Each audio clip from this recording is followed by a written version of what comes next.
All right, guys, y'all ready to start? We have 16 on. And whoever can't get on, it's no big deal because I'm recording it all, okay?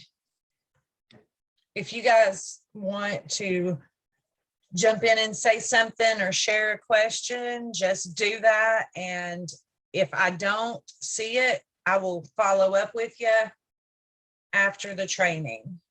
I'm hoping it'll take an hour and 30. That's pushing through. All right, let's see here.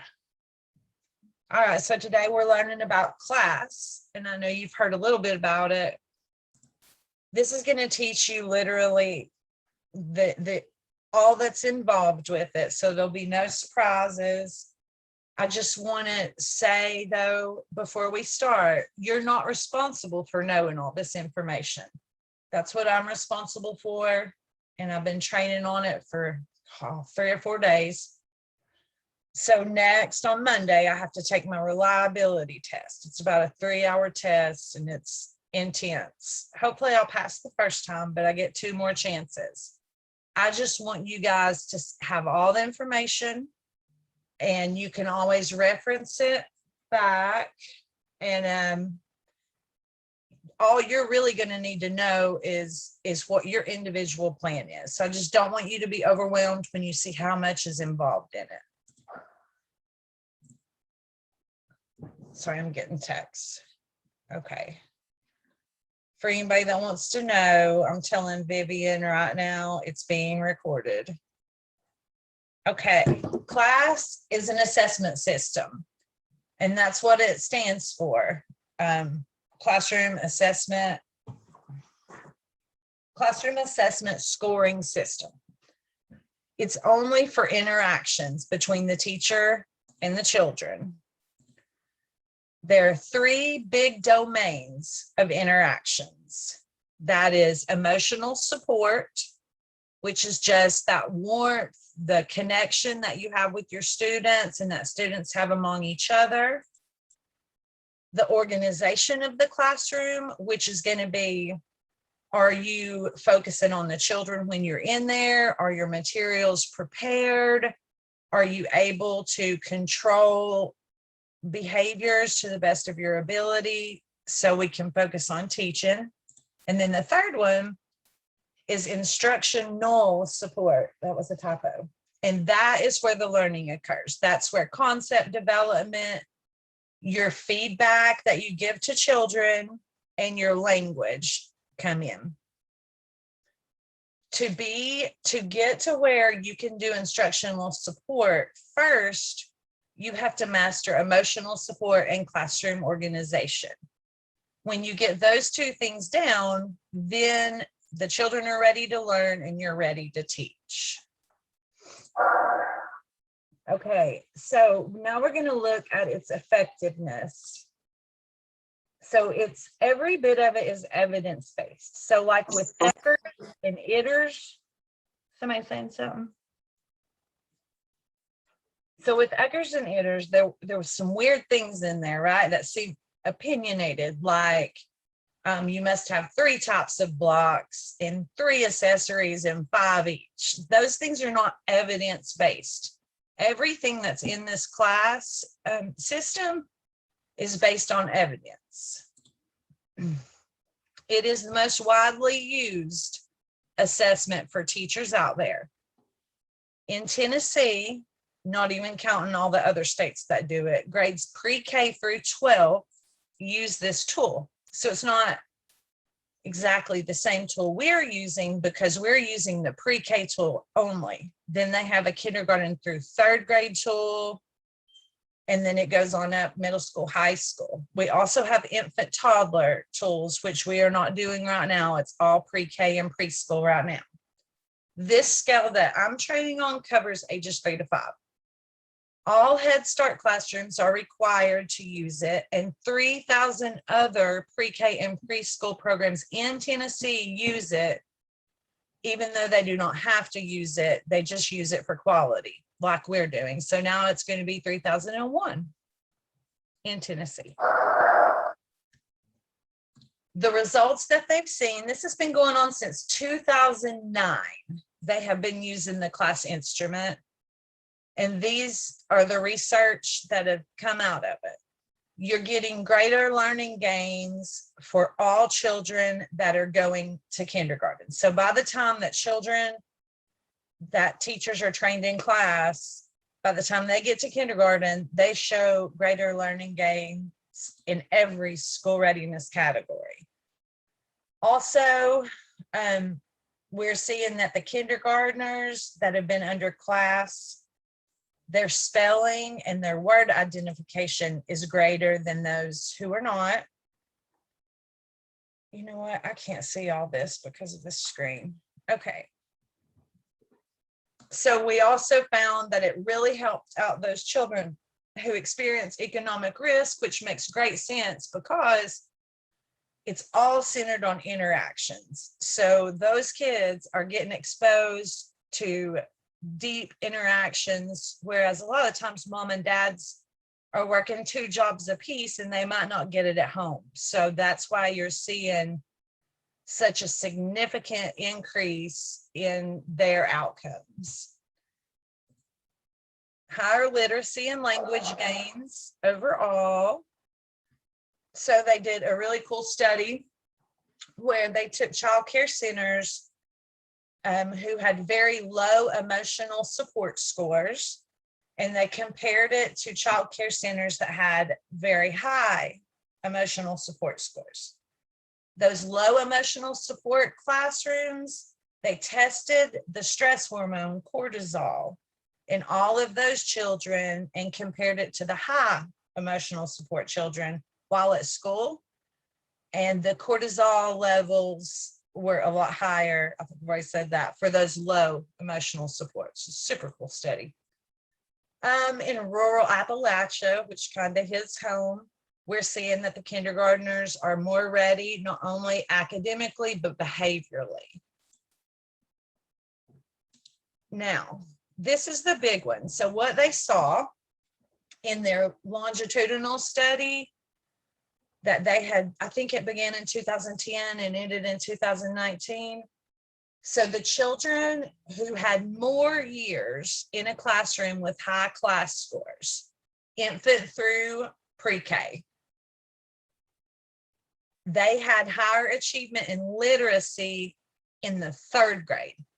So what it is suggesting is there's a cumulative effect, which means if a child is under class instruction from kindergarten until from infant to kindergarten, you can even see that hang on up to middle school. Okay, so this is what the assessment, the first day that I come to the classroom, this is what it will be like, assuming I pass the reliability test. The first day, I'll come in and do at least 3 20-minute observations. And this might sound a little quirky, but this is the way that I've been trained to do it and how they've seen it work best. I come in, I do a 20-minute observation. I stop my observation, I score for 10 minutes. And then I repeat that process 3 to 4 times. And then I average all of those scores. So it makes it more fair because I'm not just coming in and seeing 20 minutes. And if it went horrible, you know. So then I would come back here and I would fill out a class plan. Sorry, I don't know why it's doing that sound. So then on the assessment days, 2 to 4, it would be days 2 and 4 would be me coming in and mentoring to your class. And that would be based upon that class report that I do based on your observations and the opportunities for growth. I'll give you that report on day 2. And I'll be doing interactions to show you what you need to focus on. So we can discuss those things as time allows, but not when you're interacting with the children, you know, and you're responsible for the kids. We can do it at nap time, phone calls, FaceTimes, weekends, evenings. While mentoring, I will try to answer all your questions as long as the kids are calm and their needs are good. But for the most part, I'm just going to be an extra staff in there modeling interactions. And of course, bathroom breaks, I'm there for that. Emergencies, like if there's a bad behavior and you need to run out. But for the most part, I'm there to guide you through what this class instrument says that benefits children. All right, let's look at the layout. So what it is there are those 3 domains. All right, we've got emotional support, classroom organization, and instructional support.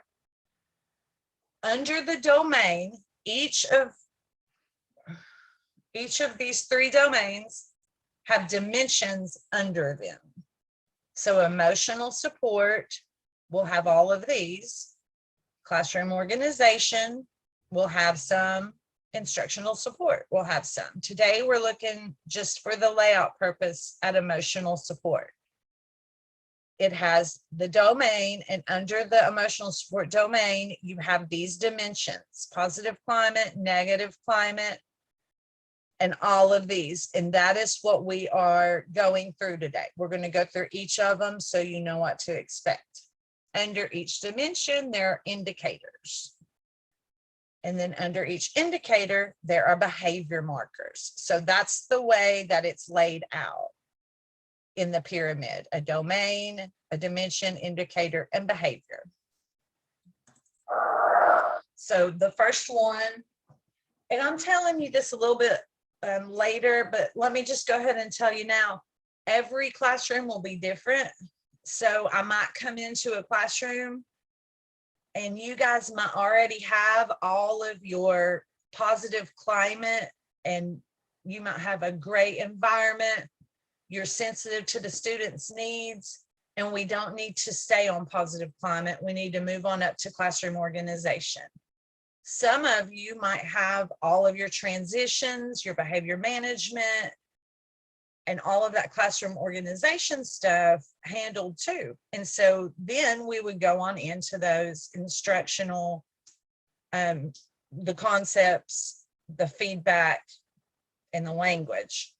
Some classrooms with new teachers will start at positive climate. So no one will be the same. It'll be based upon your own individual needs. Positive climate, the first thing that you look at is the relationships between the teacher and the children. Is there physical proximity? Are you close to the children at circle time? Or are you standing here and all of the children are way back there at my computer and there's no closeness? It'll look at that. Sierra Husk, I don't know if she's on here or not, and there have been several others that I've noticed. Sierra sits down on the floor with the children.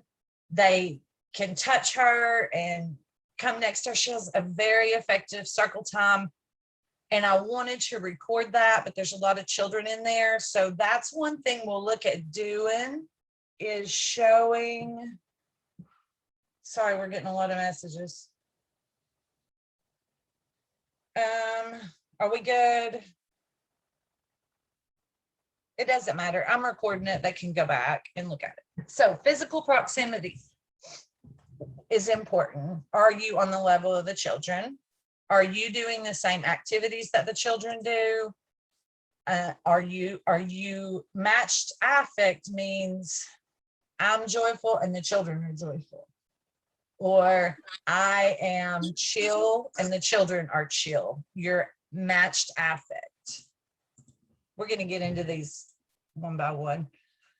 Positive affect is that, are you happy? Are you smiling? Are you enthusiastic? That doesn't mean you have to walk around constantly smiling and giggling. It just means that there is a warm vibe in the classroom.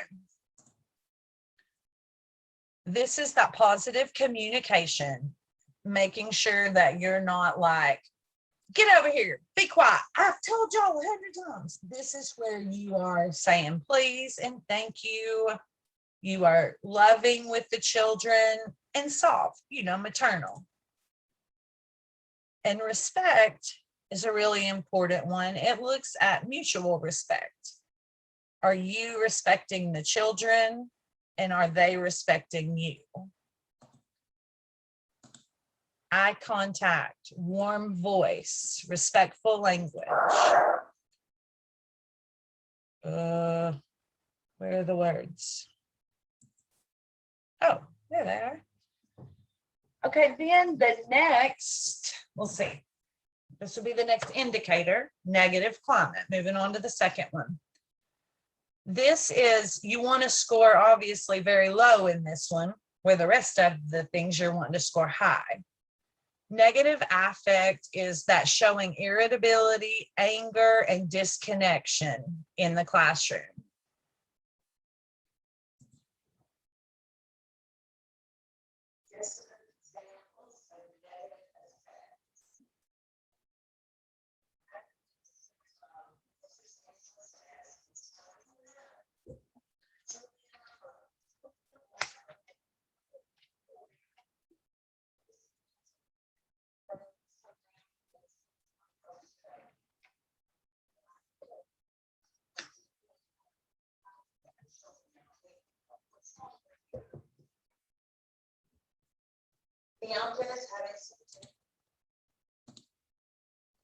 All right. Oh, sorry, guys. Okay.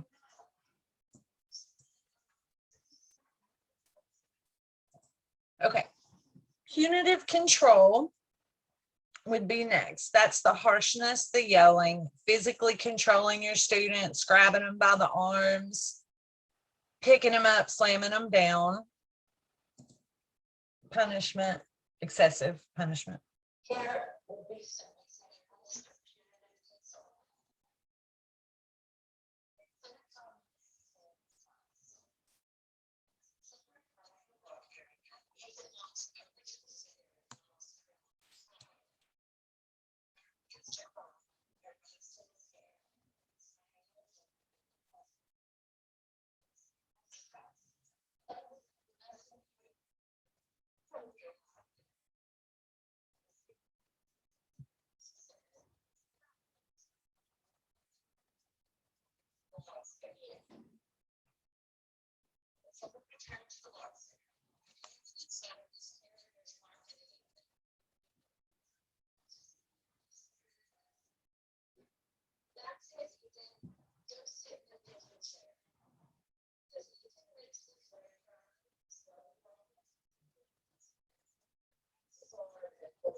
Next would be sarcasm.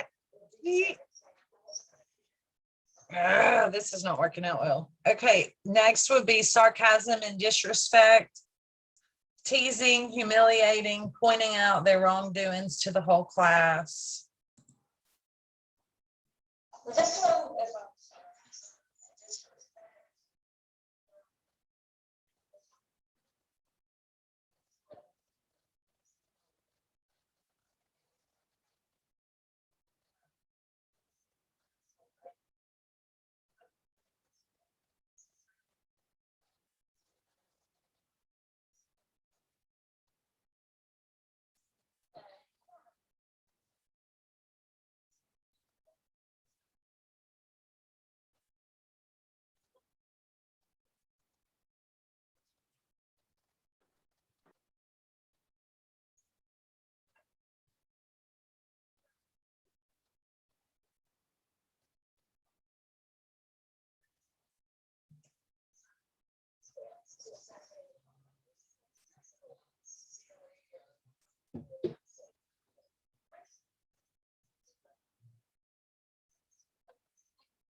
Dang it, dang it. Nah. Okay. Severe negativity, I didn't really do examples of that because that's just like, that's stuff you're never going to see here. That's bullying and victimization, physical punishment, slapping, grabbing, pulling kind of stuff. Okay, let's move on. All right, the third indicator is teacher sensitivity. This is a summary of the 1, 2, 3, 4 things that we'll go over below.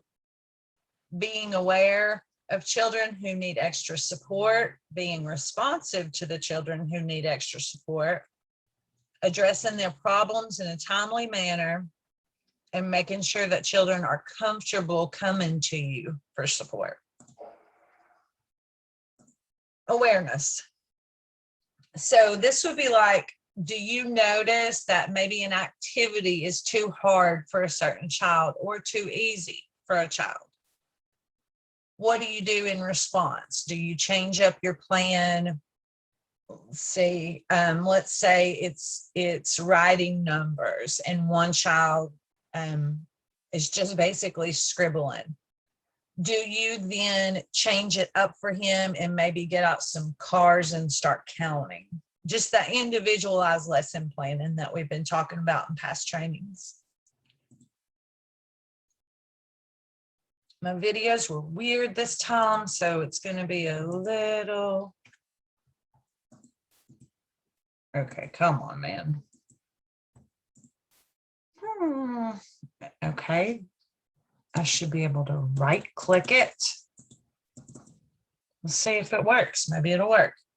Oh my gosh, it's going to work. This training literally took me 2 weeks to put together. It was horrible.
So this teacher does this in preparation of playtime. She anticipates that there is going to be a problem only having 4 fire trucks, so she introduces it then. Responsiveness. Here's a little video on that. It's working so much better.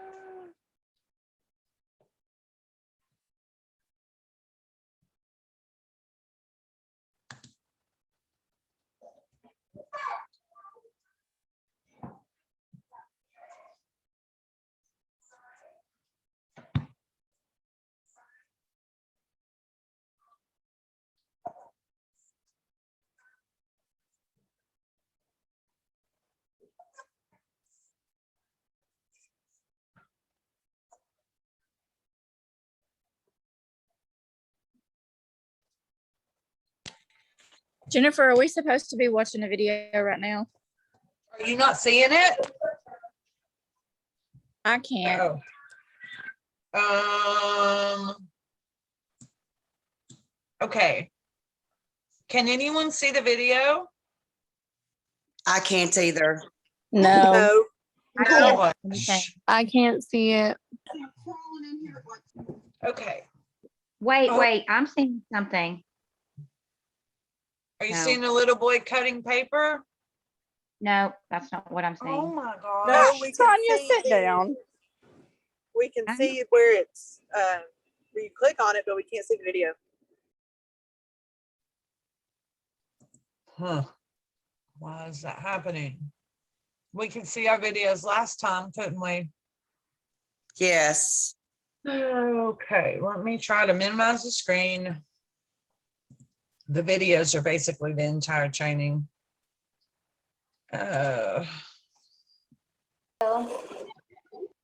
Something.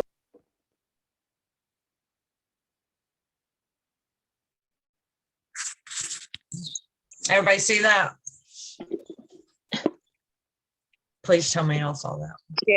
Yes, Okay. I did. Okay. Now, are you seeing regard for student perspective slide? Hello. Mm-mm. Yes. I'll just let you know I'm on here. Oh, okay. Okay. So now you should be seeing flexibility in a YouTube video. Is that what you're seeing? No. New No, share. no, it's a dark screen. Okay. I think I got it. Now. Yes. All right.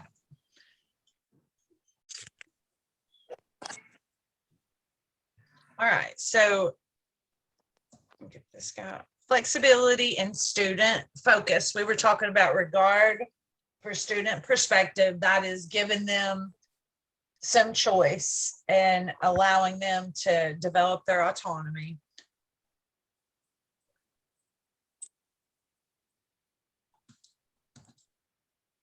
This would be like allowing a child to sing another song at circle time that they want to sing rather than being rigid.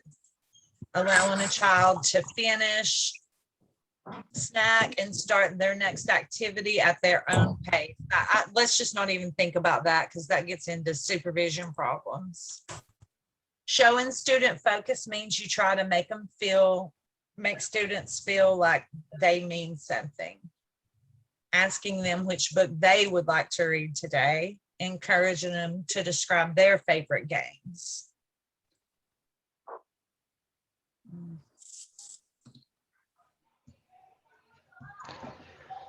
So you can see that the teacher is showing flexibility when she completely abandons her ideas about the snow and trying to talk to him about that. Okay. Okay, I'm gonna have to go to new share to get this to work. Google Chrome. So after Daddy woke you up, what did you guys do? Did you? Because I noticed that the weather was doing something this weekend. Did you notice the weather this weekend? The weather came to my room, broke my window down. Did you notice that there was something falling from the sky that we saw on Friday too? And that was me while sleeping in my bed, or I was eating chicken that blew away, and then I hear the news, and woke up early, and then I saw glass on my floor. You saw grass on the floor. Did you see the snow that was outside yesterday, or did you miss that? I missed that. But when the I just ran out of my room. So you saw a meteor? Yeah. Well, what's a meteor? A funny thing that and then how long make fire come on a meteor and then the meteor fall from the sky, break down my window, then make my All that happened? yeah, and then my house just blew down fire. Now, was this like a real thing that happened, or just like your imagination? And then I ran on my woke up Mama and Sarah, my dad. So was you having a dream, or was this happening for real? It was happening for real when I woke up Dad and Mama and my dad. They said they ran in my room and they fired. Did they? Yeah, What did they do? because they went to the store, last firefight, they called the firefighter to put out fire. And did the firefighters come? They put out the fire? Then I heard them come while sleeping. What did they sound like? How did you know it was them? Oh, yeah, I heard that sound before.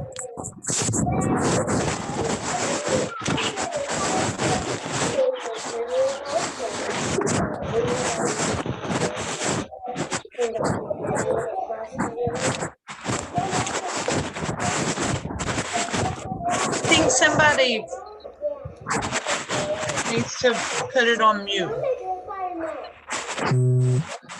So they use a fire extinguisher? You know what that looks like? We have one here. You want to see it? It's in the office. Let me show you. You show me if this is what they use. Okay.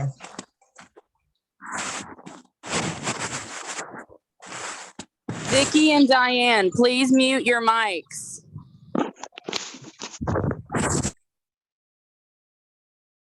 Okay. That's better. Uh-oh. Okay. Mute. I've muted her. New screen share. Screen. Okay.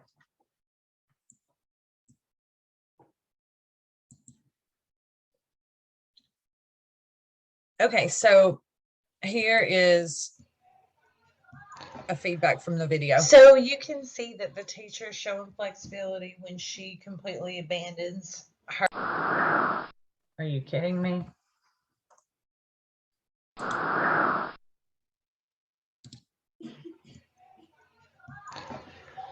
So you can see that the teacher is showing flexibility when she completely abandons her ideas about the snow and trying to talk to him about that, but he's interested in this meteor, and so she follows that. She never says or makes any pokes at it not being true. She does question it, but in a very kind way. You'll also see that she just keeps following that lead as the story evolves, and then she starts asking him questions to further the story. Did the firefighters come? Did they put it out? And you can also see she follows the student's lead, and she even teaches through his story. Do you know what that looks like? Do you want to see it? Let me show you, and you tell me if this is what they used.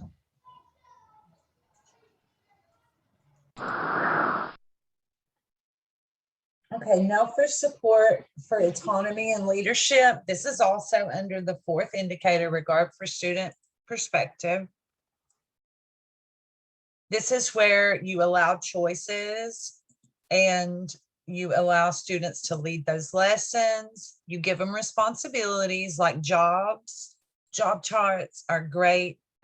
I know it's a lot of work, and I hope I'll be able to help you guys. And I hope that next month and maybe even the following month, we can use our trainings to maybe get together with cardboard and glue and start making job charts and center signs and things like that. Because I know you guys don't have a whole lot of time to do that.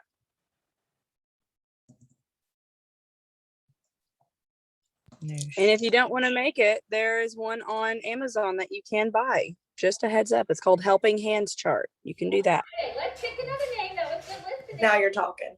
Were you guys loud and screaming when you did that? No, that was good. Wait, You can hear the next where one. is it?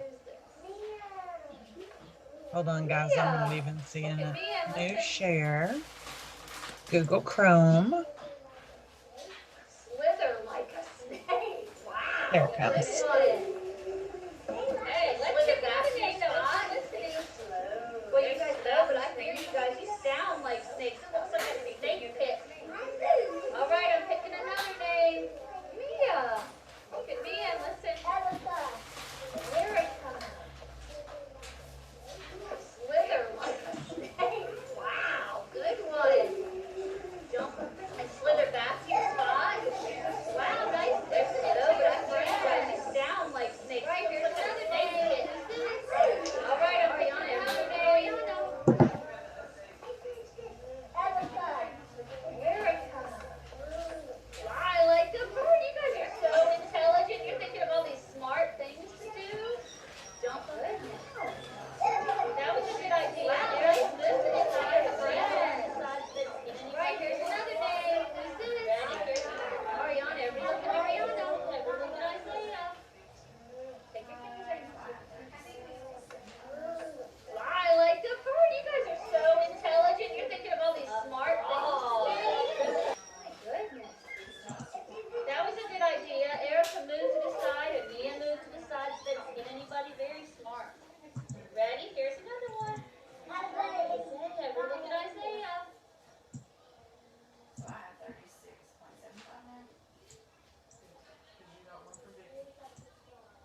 Also, under regard for student perspective, a lot of these overlap, but I do want just to make sure that I'm being clear and giving you guys all I can.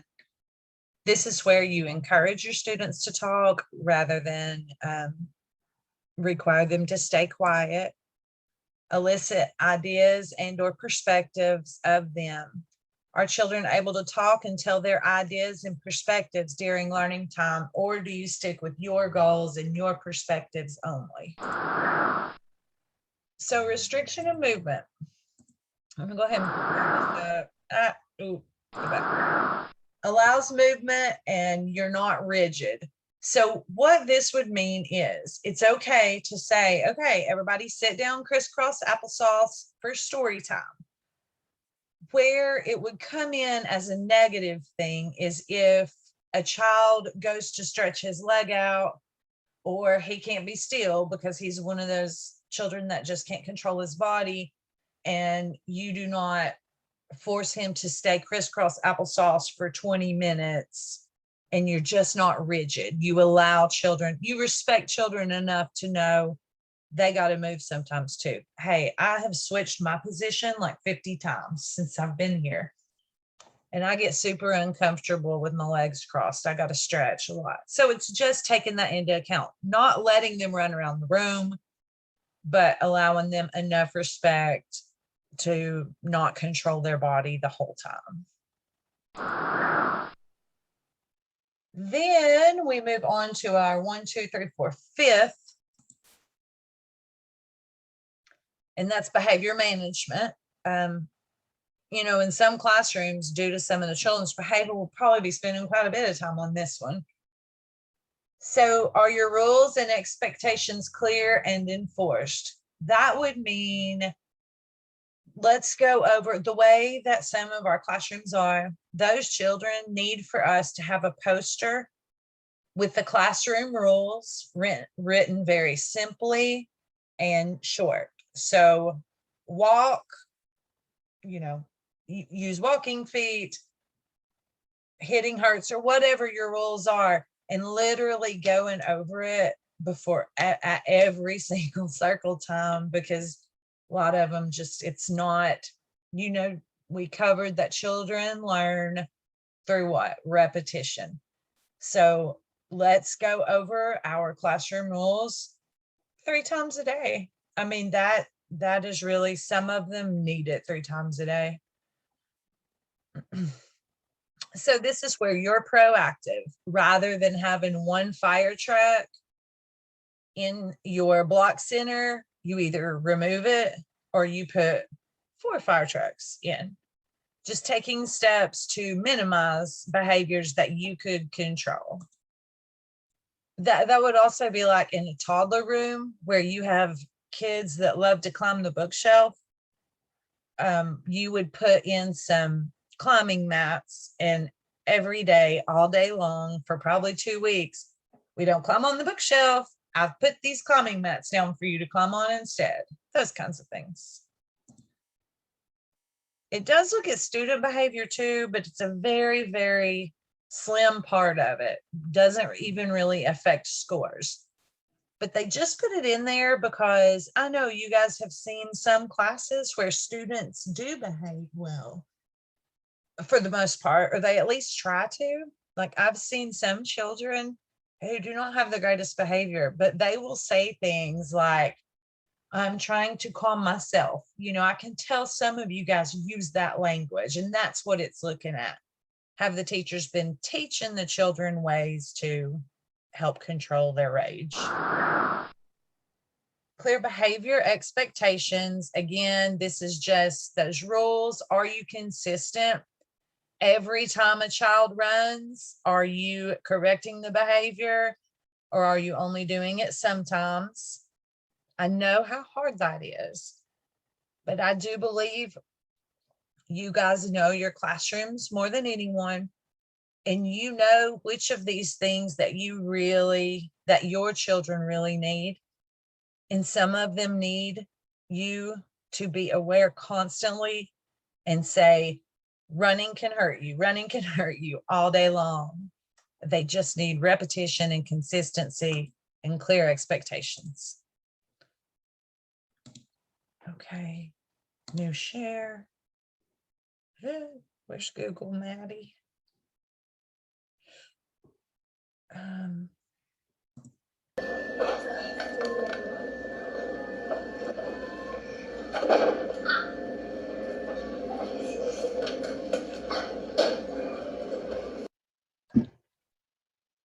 New share.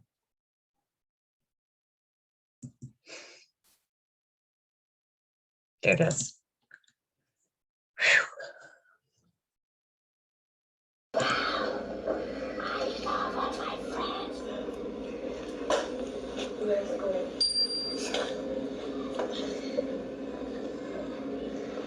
I love how my friends are being still, being strong. Otter.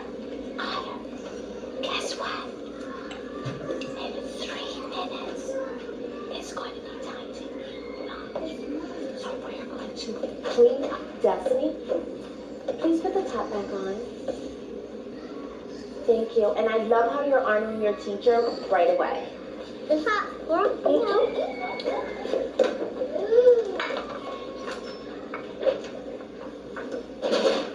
Look at Anthony, so still, so strong. Isaiah, you can't even hear a pin drop. Now, when we get ready to play the music, cleanup song, I want to see my friends work together as a team. Does that mean that we throw toys in the air? No. Thank you, Destiny. Does that mean we throw toys in the air? All right, so we have 2 more minutes. When I ring the chime, we're going to be still, be strong, and we're going to do what? Clean up, and we're going to tiptoe to the...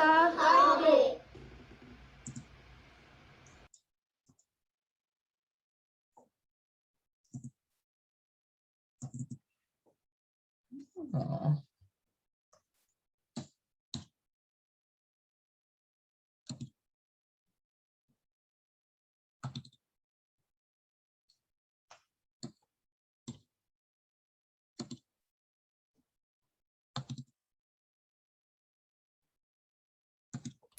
Do your job.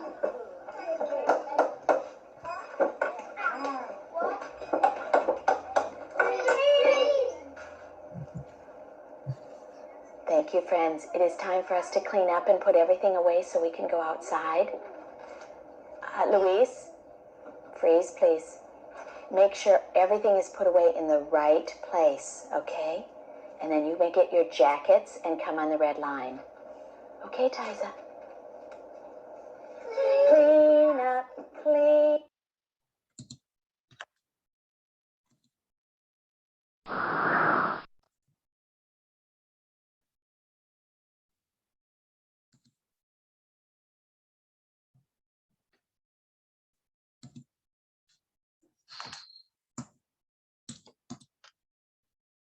You gotta be kidding me.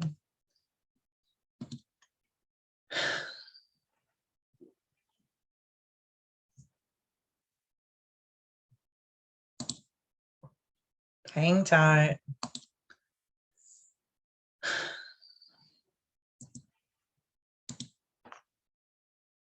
There's my Zoom. Share screen.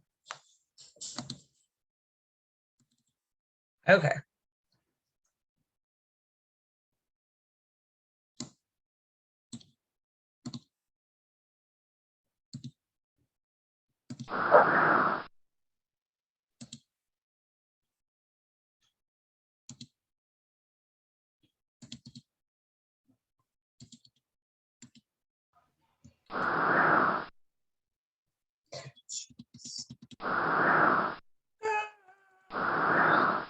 Good Lordy.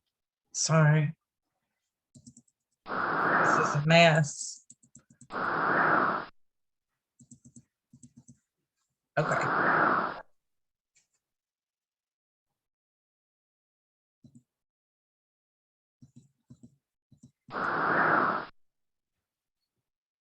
Redirection of misbehavior. This is where we talk about this a lot giving attention to the positive. It's a mindset and you really have to work hard at it. Experiment with it next week and say, you know, if a child is cleaning up, I know you guys know about positive reinforcement, but it works on 90% of children because other children want that positive reinforcement. So really try to put an emphasis on that next week and see what happens. This is, you know, direction, and then we look at student behavior. Again, this is a little part of it, but the theory is that if things are consistent, you're going over the rules 2 or 3 times a day. Children always know what to expect. You're always doing transitions. That classroom behavior is usually at a peak. You are always going to have 1 or 2 children that are not.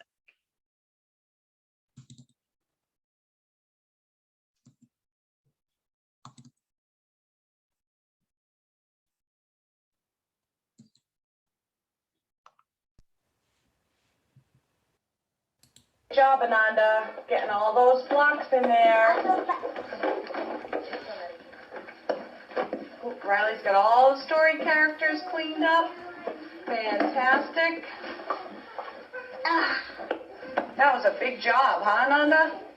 Right here. There you go. Look at the friends. That's a different kind of Goldilocks story. Yeah, that's another Goldilocks and the Three Bears. That's Goldilocks. Yep, Goldilocks. She's being nice. She is being nice. It looks like that bear's being nice too. What is he giving her? A flower. Some flowers, yeah. That's being nice to us. That is being nice to our friends, yeah. No, you're right. You okay, Ananda? Oh my goodness. Oh, like that. See the sweetie in the book area. You want to look at that in the book area? You can do that. Go ahead. Do it? Go right ahead. Nice teamwork, guys. See, you did it together and the job went faster. Nice teamwork. Do you think you both will be able to pick that up together and carry it? Nice job. Nice and easy. That is being really nice. Being a nice friend. Good job.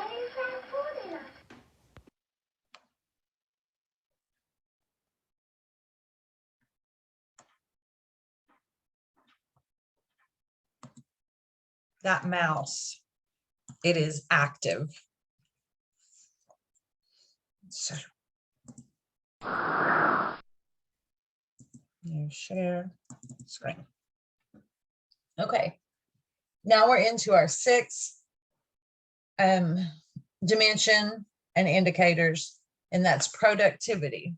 This is one I know that some really need to focus on. This is where I ask the directors, please set down a guideline.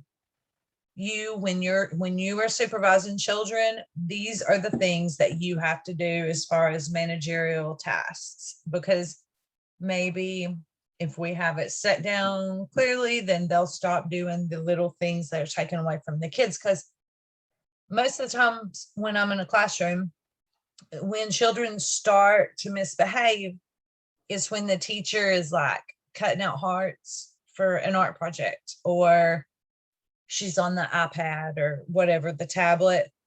But that's the thing, I don't know what they're required to do on that tablet while they're supervising children.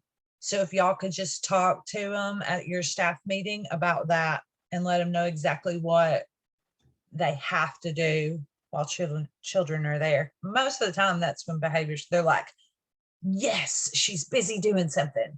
And then like, I'll start running around the room as fast as they can.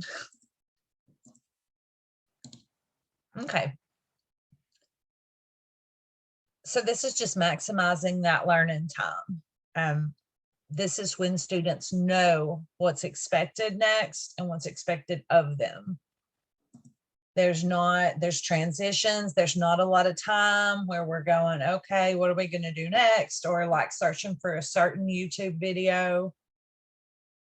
I think that would be really helpful too, is there is a new app, if you guys want to research it. Happy Kids, I think is what it's called. And it has, it's like part of Amazon, but it has Blippi, all of the YouTube popular people, Ryan, Nastia, and it's on an app like Netflix. So you don't have to go searching for the YouTube name and then it takes forever to pull it up. So research that and see if there's a way to download that onto your TVs, because a lot of time is spent searching for certain YouTube channels and stuff. Amazon for Kids is another really good one. It has a bunch of books on there that reads to the children on the tablets. And then if you just like pay for an account, it's like $5 a month or something, but it's super, super awesome. My kids use it on their tablets in the classroom. And yeah, and if like, I would be happy for those of you that are having to search on YouTube a lot to pay that $5 a month. So if you just talk about that, the directors can talk about that at the staff meetings and figure out a solution to the YouTube searching, because I think it's I know it's a problem in several places. But yeah, like if we had that, what'd you say it was, Amazon Kids? And I do believe that Happy whatever is part of that too. So that would be very helpful if we could figure that one out. This is maximizing learning time. All activities are prepared before your class begins. So I can't be so bold to say this because the directors are the ones that are going to make this decision. But for the ease of the classroom and behavior of the children, I would say that if you do not have your art activity materials prepared before you get busy, that you save it for the next day, because there's some bad examples of that I've seen. And even, okay, so this is another one, like teachers, the children do their portion of the art, and then the teachers sit down and, sorry, I keep reading my messages. The teachers sit down and they like start cutting out stuff of this art project. And then the kids are going crazy and they're like, I need to get this done. We need to get rid of that. And that's another reason why free art's so cool, because there's not any teacher involvement while the teacher should be supervising the kids. So just thinking about that. Having choice to swim finish, that they're not sitting at the table. So you got one kid that takes an extra 20 minutes to eat, and then all these kids are just sitting at the table waiting for this one kid to finish eating. That's when those behaviors usually occur. And you can do something so simple, like dump 100 Legos, big Legos, onto your carpet rug and be like, when you're done, use your self-help, go throw away your plate, wash your hands, or give them a baby wipe even, and go play with Legos, just so they're not waiting. Those wait times are always when they get in trouble. The few disruptions thing would be, for example, another staff member has a story to tell you, and you sit there and listen to that staff member's story while the kids need you. That managerial task thing, that just talk to your director about that. What do I have to do when I'm supervising? That was a big one, I think. This is the same thing. Students know what to do. They're not wandering around lost. You have a full day of activities planned. Bam, bam, bam, bam. Every day you do the same thing, but with different activities, and there's no wandering, which means, what is it? They say idle hands is the devil's workshop or whatever. Same concept. Transitions are such a really, really huge big deal. I asked you to work on that positive reinforcement next week. Please hit this hard. Just have it on the top of your brain. that you're going to make sure before you start something new that you're turning off the lights. This mouse is killing me, Bambi. That you're turning off the lights and or putting on music, or even that magic school edge clap. Transition them every single time. Don't just be like, okay, go play. Warn them. I know some kids, I know I can't say names, if they don't have a warning, they fall completely apart. This is an example of learning opportunities within transitions. I'm not asking y'all to do that yet. That's something that we can get to 6 months to a year down the road. Right now, let's just focus on warnings. Hey, 10 minutes, or hey, 5 minutes, playtime is over. And then in 5 minutes, flash those lights. Oh, it's over. Oh.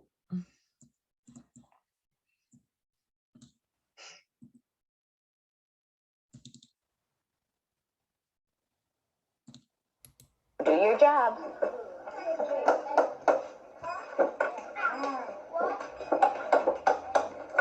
Okay, we've already done this one. Thank you, friends. It is time for us to clean up and put everything away so we can go outside. Louise, freeze, please. Make sure everything is put away in the right place, okay? And then you may get your jackets and come on the red line. Okay, Tyza?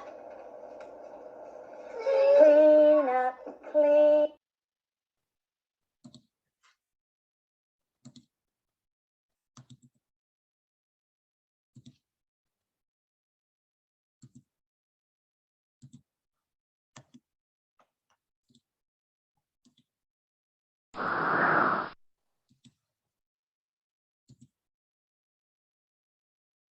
You know the lessons.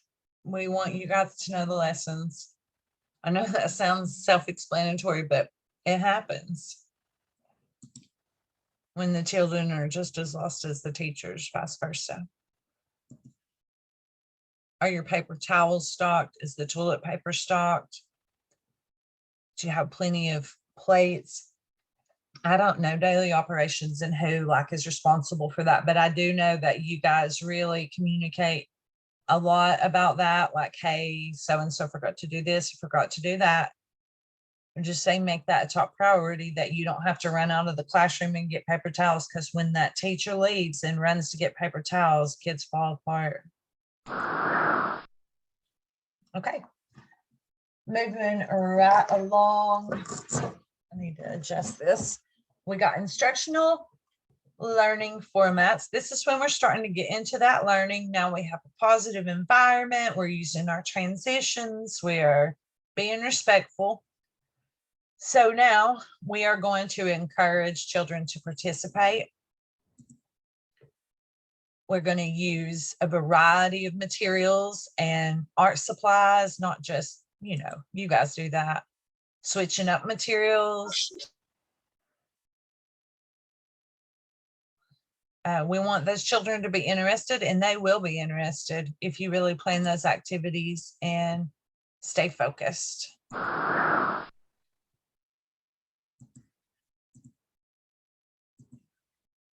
Expanding children's knowledge. When they say, I have a new red car, turning that into a lesson, a short little lesson, but a lesson nevertheless. We can teach about anything.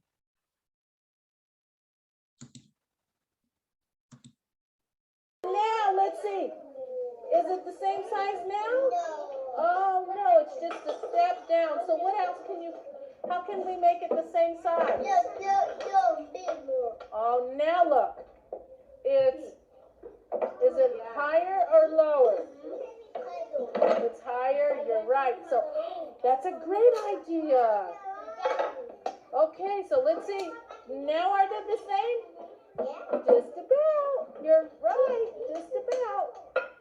Okay.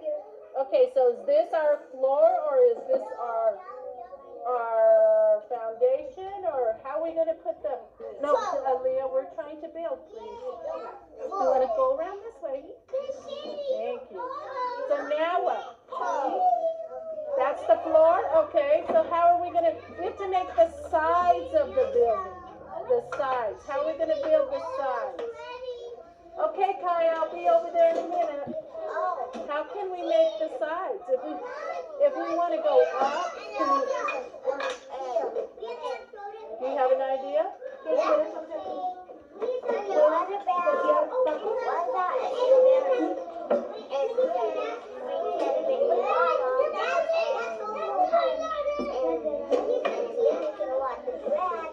So you want to add some grass to our building? Is that what you're saying?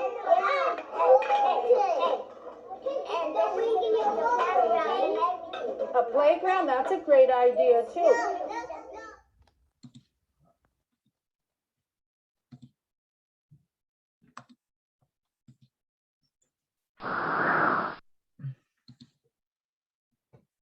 So this would be like when you're teaching a lesson from your lesson plan, that there are this is the way to get it in their little brains the best.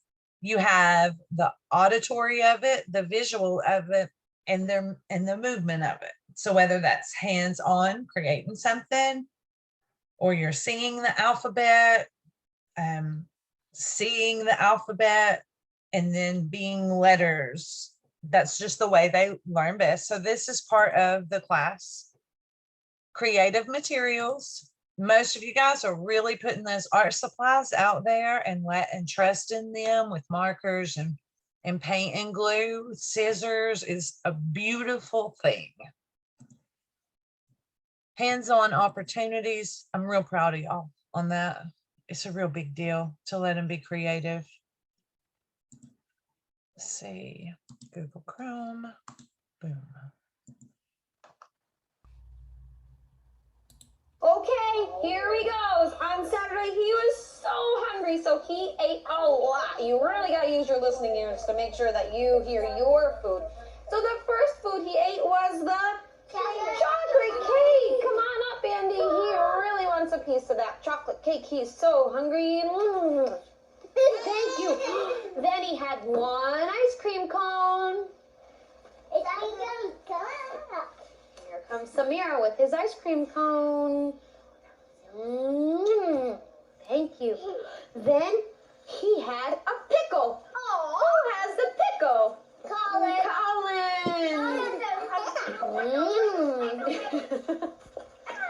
After that, he had one slice of Swiss cheese. Kaylee, how did you know it was your turn?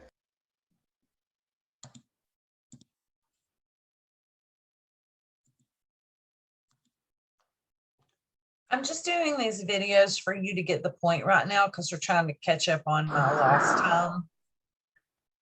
Student interest, very self-explanatory. I know several people that can attest to this. When you make it interesting, you got them. Are children interested in your activities? Do they participate? And if they don't, what do you do to be sure? I want to say this, and because we kind of talked about this a couple of classrooms, and let's really give those children who are ready to learn the attention. What devastates me is when we've got a huge circle time and you got all these little girls and some little boys so excited and ready to see what you have for them. And then you have like one, maybe two at the most, who are wanting to steal all of the attention away from those precious little kids ready to soak it up. And a lot of the times they totally get all the attention. And it's like, sit down, you have to sit down, take those kids and give them two choices, two boring choices. Get them away to a safe space and focus on those little learners right there. And most of the time, those little rotten ones will end up joining in because they're not getting any attention anymore. We have to, I don't want to say manipulate. A lot of times that's what it is. Like, they're tricky. So we got to be tricky right back. This is just children need you to clarify the learning object, leading things back to the lesson. So if your lesson is on safety, transportation and safety, then even though they might veer off, let them veer off, let them go down their little creative mind path and bring it back around to safety vehicles.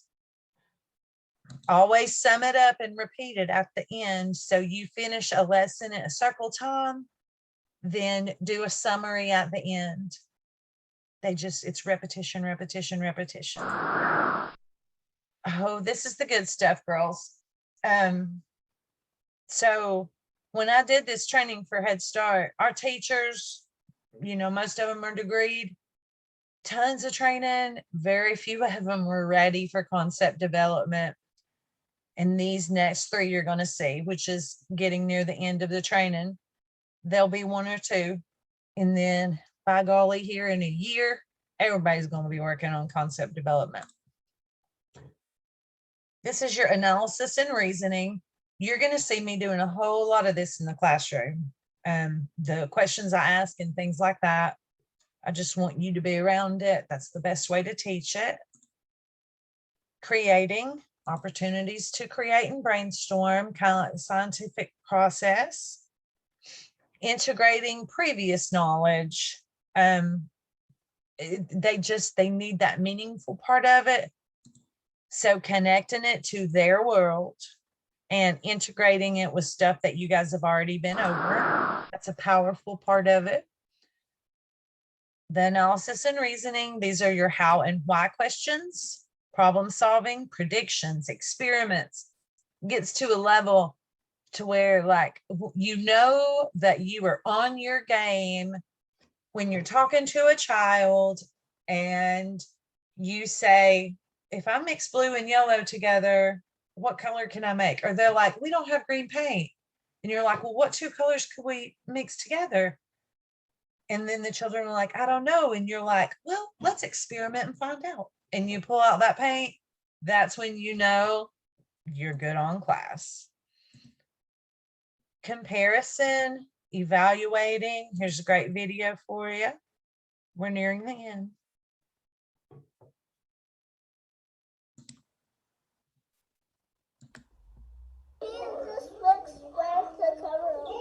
Okay, you can use it. I'm not using it right now.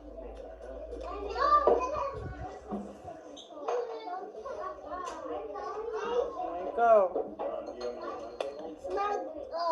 How can we get it to fit? How do you think we can get it to fit? What's your idea? We can mess this up and we can put this in the middle. You can put it in the middle. That's a good idea to start it. Sure. Put in the middle, then Okay. put the squares on it. Oh, that is a great idea. You're building around the square.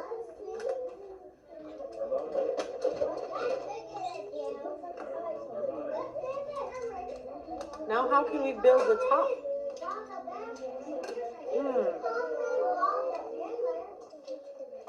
And we build it. Nice. You are a good problem solver, sister.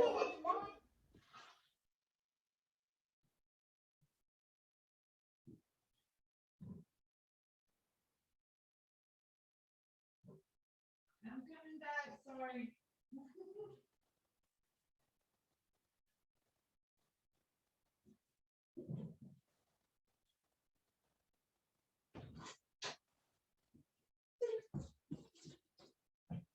Sorry, guys.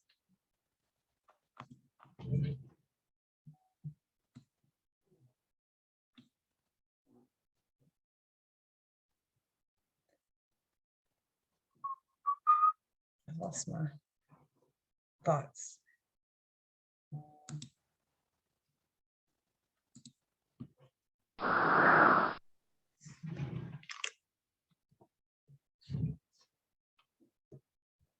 Okay. Creating. I think Carrie's room, I see a lot of creating and I love it because they're not scared to get out that Play-Doh, even like mix a little paint in it cut it. That's the good stuff. Kids come alive when they're making a mess, and you guys have seemed to figure that one out. This is kind of too like what we were just talking about I hear the doggy. I think it's the mouse sometimes. About creating on the spot, you know, if a kid has a question, going to look it up in a, well, I guess we don't have encyclopedias anymore, but we should. So. Maybe we need to make one. Maybe we can make one for the whole class. What do you think we need to make strawberry cake? What do we need to make strawberry cake? Can you remember, Tiana? What do we need to make strawberry cake? Sugar? Mm-hmm. What else? Strawberries. Powder. What kind of powder?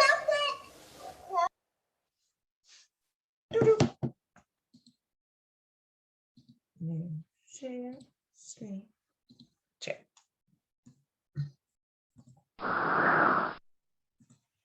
Integration, this is where you are connecting concepts with things you previously learned to make it a little more meaningful.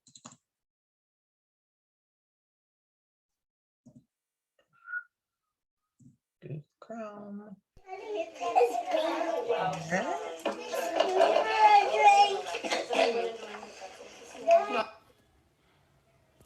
What that reminds me of?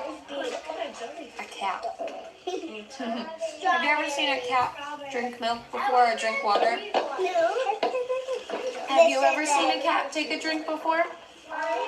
Have you, Aaliyah? You know a lot about cats. Have you ever seen a cat drink before? Like drink water or drink milk out of a bowl? Does it use a spoon? Kylie was talking about how it would be silly if we used a spoon to drink. Do you remember what happens when a cat takes a drink? Its fur gets wet. Its fur might get wet. But how does it use its body to drink? Its tongue. Its tongue, yeah. How does it look? Can you show me? Just pretend. It uses its tongue. I've seen a cat drink milk before. I mean water. Water. At my Uncle Dan. My cats usually drink water. I actually don't give them milk because my veterinarian told me that makes them sick. Yeah. But Some cats can't drink milk and some cats can't drink water. Yeah, just like people, cats are different and have different needs. Why do they use their tongues? Because they don't know how to use spoons and they don't know how to use forks or stuff. Because they don't have hands. They don't have hands. They have something They different. don't know how to have paws. Paws with the drink because they hold paws with their.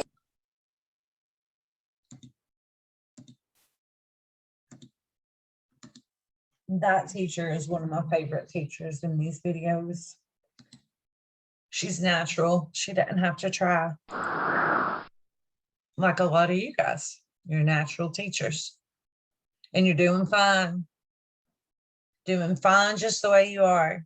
This just takes it up 10 levels. And it's been proven to take it up 10 levels. And it's not that, like we talked about, you better have 3 babies of 3 different races and, 40 blocks with 3 people kind of stuff. I'm not trying to bash the quality rating scales, but this is the real deal. It's proven. It's not opinionated. Connections to the real world. This is probably the biggest deal of all. Relating it to their lives. Because when a lesson is relating to them, because we all know how egocentric they are. Even my 17-year-old this morning, we were like walking through the house to get ready for the ball game. And she was like, you guys are walking hard on purpose to wake me up. And I was like, yep, everything's about you. We are all purposefully walking to make you mad. She's still so egocentric and they are too. And so you want to relate it to their lives.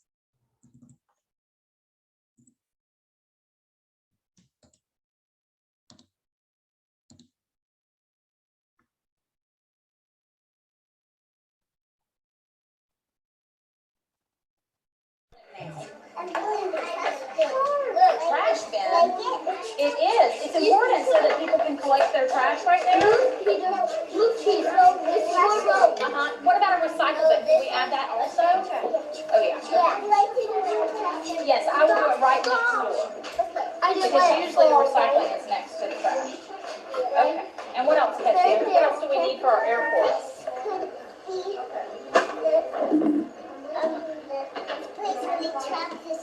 It could be the place where, okay. What about, do we need a place for the suitcases at the airport? This could be a restaurant. It could. Have you seen a restaurant inside of the airport? Yeah, there's restaurants for lunch and for breakfast that people didn't have. If you didn't have it at home, I could use these. Okay. Now keep going.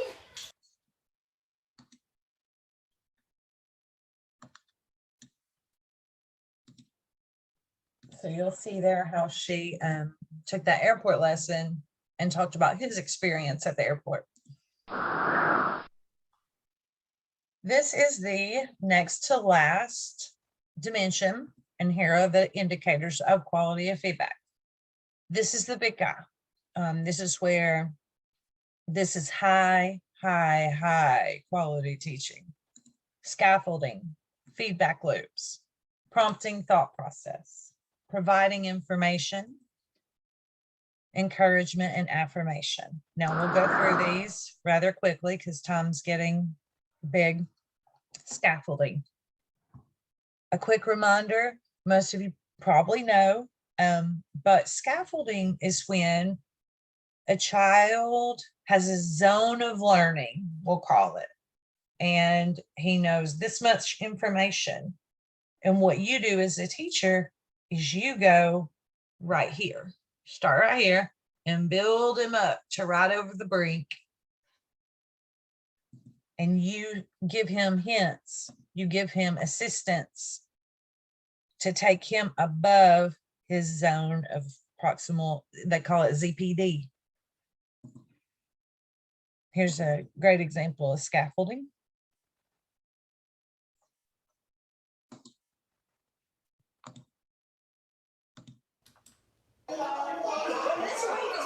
Alrighty.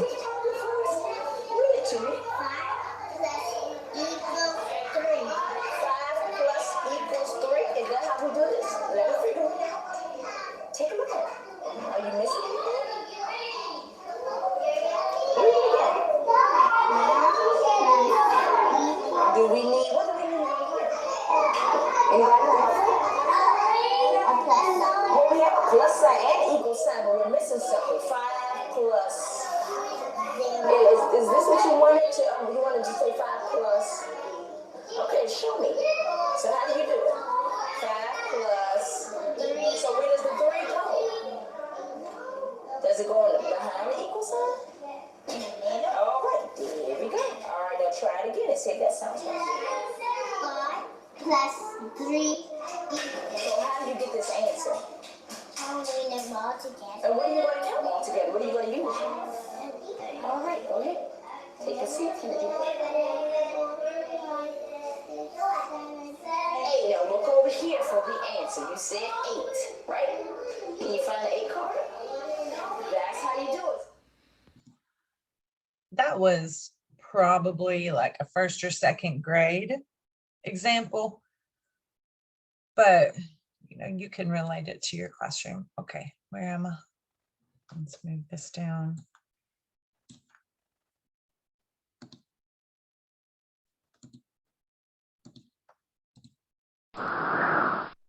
Feedback loops. This is the back and forth conversation. You say something like, how was your weekend? Secretly count to 7 in your head to give, remember that the children's processes of their brain, it takes a lot more time. It's still slow, especially with the youngers. Even 3-year-olds though, 4-year-olds, depending on that developmental age that we like. We don't like chronological age, actually hate it. And I'm not going to get into that. Don't, Jennifer. Persistence by teacher. This is where you don't give up on it. You continue. If a child is not understanding that there are 4 cars in front of him, you continue to let him figure it out by himself. Don't solve it for him. Don't give him the answer, but you're giving him hints and assistance until he finally gets to that answer. You're asking follow-up questions. New share.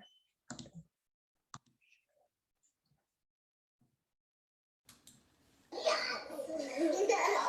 don't have any tortillas today. I wonder what. They look like tortillas. They look like tortillas? Yeah, mommy.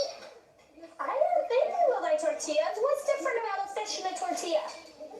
It's banana. What shape is a tortilla?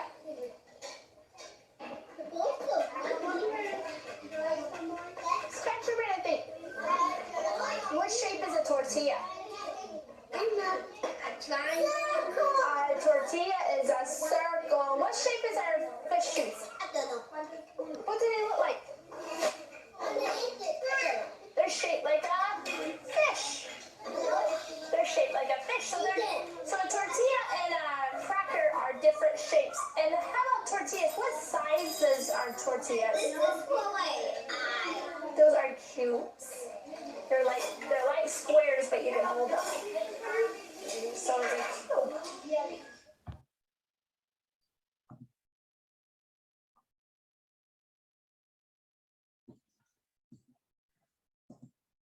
So she kind of reminds me of Ashley, if Ashley's on here.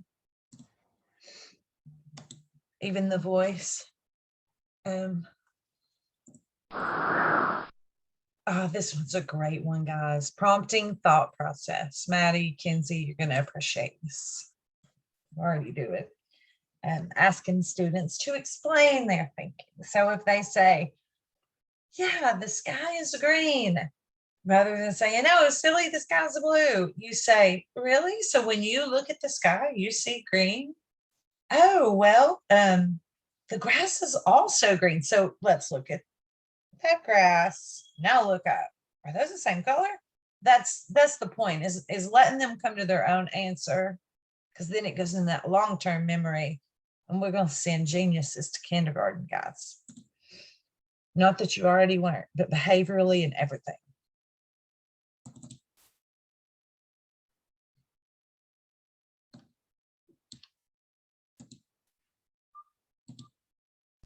Miss Cameron, what do we need these for?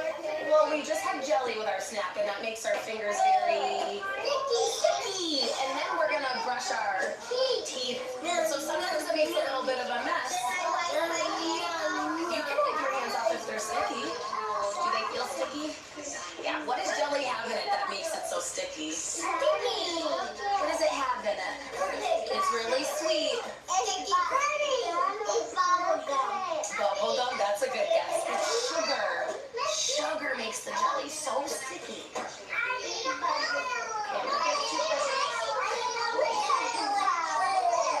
You think there's glue? What makes you think there's glue in jelly? Is it sticky? Well, would we eat glue during art? No, what would happen if we ate glue during art? We'd get really sick. So do you think Mr. Matt put glue in our jelly? Sugar. I think you're right.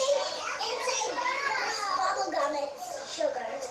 Well, we brush our teeth to get rid of the sugar so we don't get what? Cavities. So do you think there's sugar in our teeth?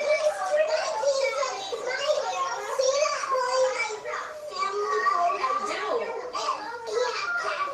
Oh no. What happened? Where did he have to go to get it fixed?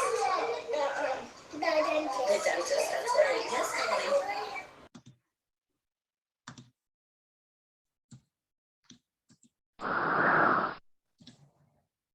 This is expanding on what the children say. If they're talking about their dog, then we turn it into a lesson about I don't know, something about a dog. Clarifying, giving them specific feedback. I'm not a fan of that video. I'm just trying to save time.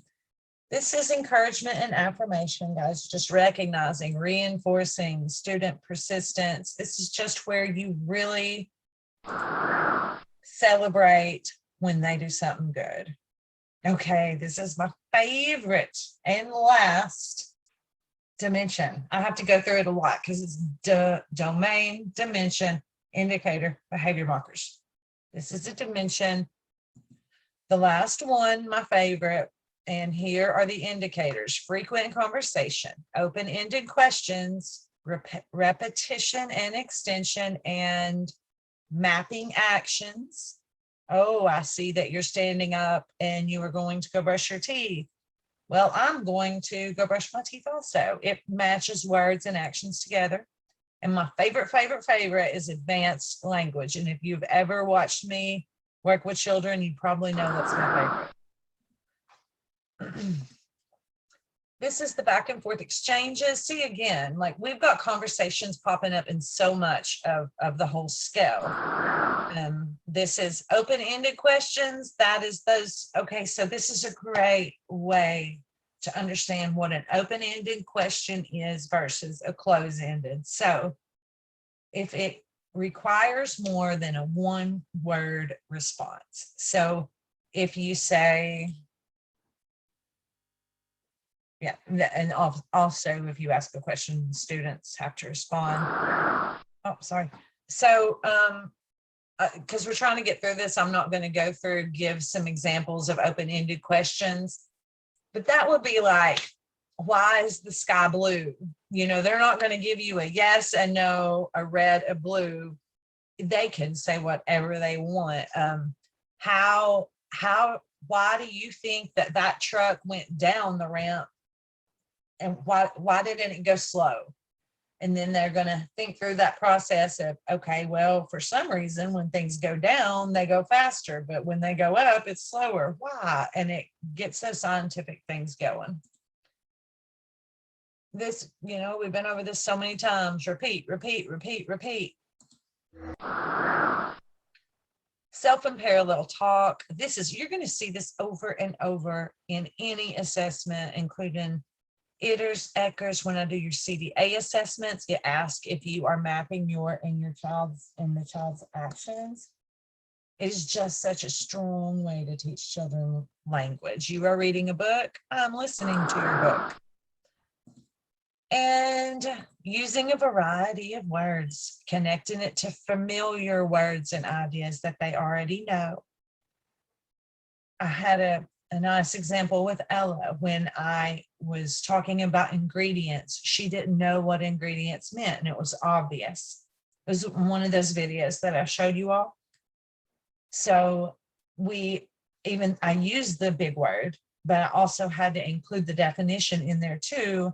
Ella, ingredients is what is inside of something, like the ingredients of Ella is your eyes, and so I am making it familiar.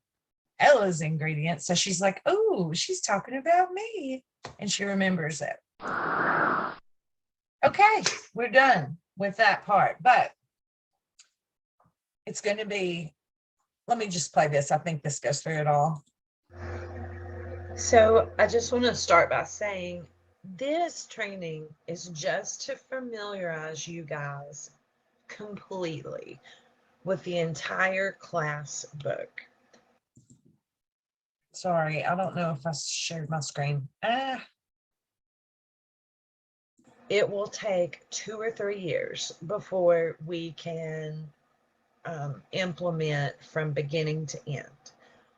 After those 2 or 3 years, our classrooms will be some of the best in East Tennessee if we can believe in this plan and stick with it and back each other. The way we will work is that this is going to be on an individual basis. So when I come into your classroom, some classrooms are going to already have all marks for the emotional support domain. you have already been trained extensively in a positive environment, and you're going to already have met all those. So then that class might need to move on and start with class, the organization, classroom organization domain, and need to be trained and mentored in preparation, in transitions, things like that. Whereas I might go into another class that has a brand new teacher, and we do need to train on the emotional support domain and what that means.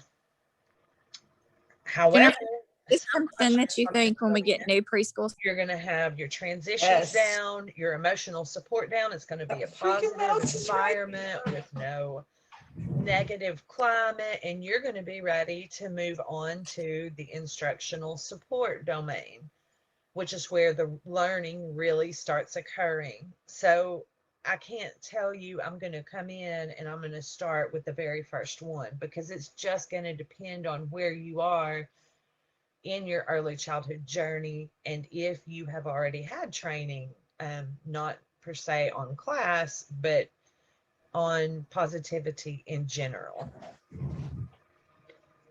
We're also, we're just going to be doing one dimension at a time. We're going to perfect one, you know, whatever it is that you're working on, we will perfect it before we move on to two, which will stop the overwhelming, the being overwhelmed by it. We're going to go slow. We're going to take our time. We have all the time in the world. It looks like as of right now, they have decided best for me to spend about a week in the classroom or at per center, because they got to think about things like billing and such. So with that, I would assume maybe 2 classrooms per week. It will depend. Again, individualized plans work for teachers just as much as children. We all need individualized plans. So one classroom I go in, it might only take me my observation day, then I come back and write the plan, and then I mentor one more day. But another classroom with maybe newer teachers who do not have a lot of training, it could be that I spend the entire week with that one classroom. So we just want to be effective and not waste the training and really get into. Okay, guys. Questions. So I just want, sorry, let me get this off the screen. I can't see you guys.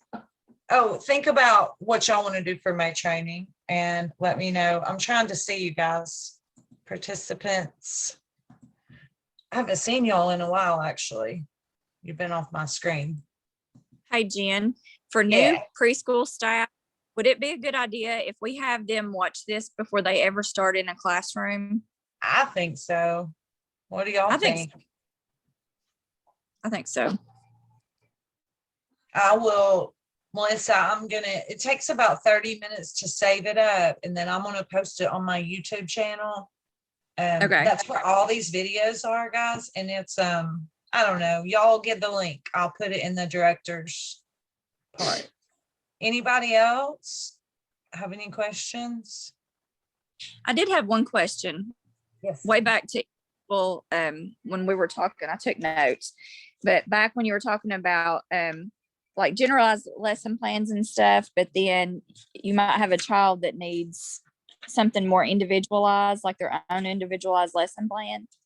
Is that something that you just, like an individual goal you just work on in person, or do you need to have that wrote out? Like if, well, it would just be, I mean, like you would do the same thing for all the kids. So say you're working on making the letter A, and you're going to have a group of girls, because we had talked about like the most effective way is like at a playtime, you take 6 children to this teacher's group, and those children are more advanced and they all know how to write their A's without even dots.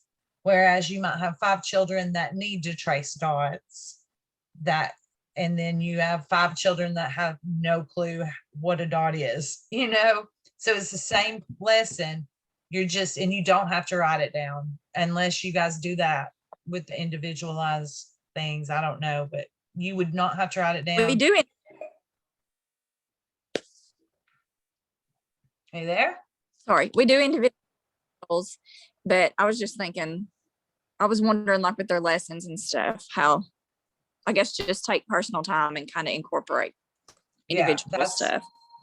That's how I've always seen it done, is just doing 2 groups or 3 groups. You're doing the same lesson. You're just presenting it in a different kind of way. Gotcha. Okay. I still don't see them. How's everybody else? Everybody else good? Okay, guys, I'll share this. And also please think about May trainings. I thought about outside stuff, you know, outdoor nature lessons, things like that. Since it's May, give me stuff you want, okay?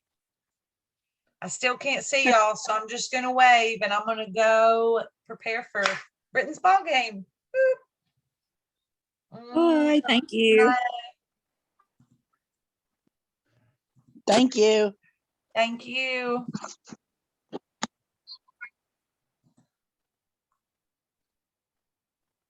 All right, so now